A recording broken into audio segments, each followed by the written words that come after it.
Thanks for tuning in for another essential RC flight test. A big box has arrived from my friends at banggood.com. This is the QT model B-17.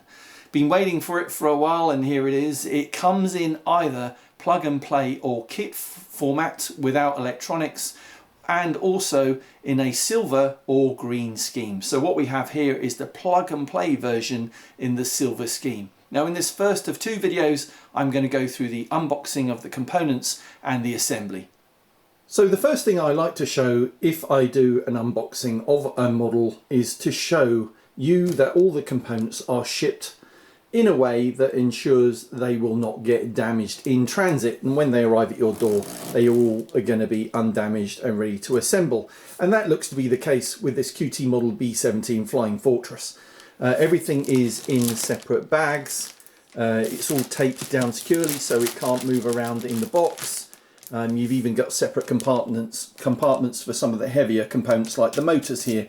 So good job, no damage during transport. So here we go, these is all the components out of the box, and actually there aren't too many. It did take a little while to unwrap everything. They really did go to a lot of trouble to wrap everything up so that it doesn't get damaged in transit, which is fantastic because it did come a long way. So looking at the fuselage first, this is made from EPO foam. That's the first thing to point out. So it's going to be very durable, resilient to any knocks that it might have. And the graphics decals are already applied, so nothing to do there. And I'm so glad I chose the silver scheme because this is going to look fantastic on a sunny day. You put your battery in here under that hatch, so easily accessible. And we've got a nose cone over here to put on the nose. There, nice. If we turn the fuselage upside down, you can see that we've got the rudder and elevator servos already in there, and the push rods already in place. And all we'll have to do is glue the vertical stabilizer rudder in place and hook up the horn to the push rod. Same goes for the horizontal stabilizer elevator.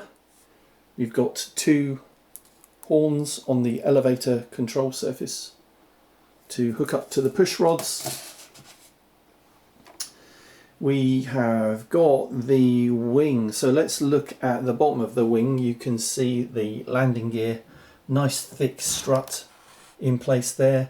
We've got the speed controllers already in place and the 3-phase wires for each motor here.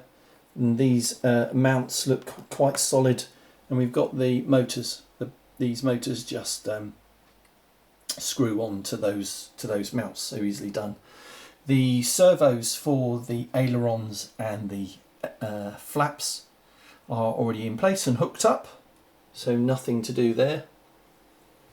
All the cables out of the wing are color coded, so we know what to connect up to.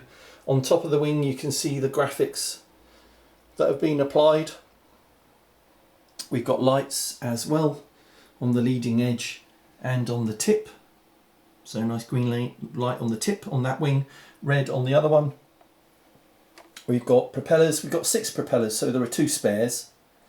We've got cowls to put over the motors as well. And the last thing, we've got a bag of goodies, cables, that we'll need to finish it off. And the one thing I didn't mention is that there's a turret as well that can be adjusted to the position you want it to point into. So instructions are provided. I'm going to follow these now and rapidly assemble this B-17 Flying Fortress. So starting assembly, first step is to put the horizontal stabilizer elevator in place and I'm using Yoo-hoo Paw glue, and then vertical stabilizer rudder glued in place. Switching my attention to the wings, we connect up the 3-phase wires for each of the bell motors onto the speed controllers that are already in the wings, and then attach each of the bell motors onto its mount using the 2 provided screws. But what I would advise is that you do use thread lock on each of those screws to ensure that it doesn't come loose due to any vibration in flight.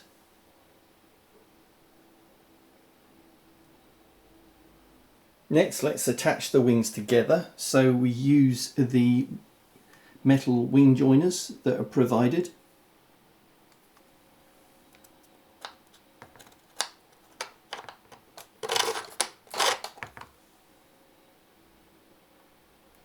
And next we've joined the two wing halves together, ensuring we use a liberal amount of glue on one side of the surfaces that contact together.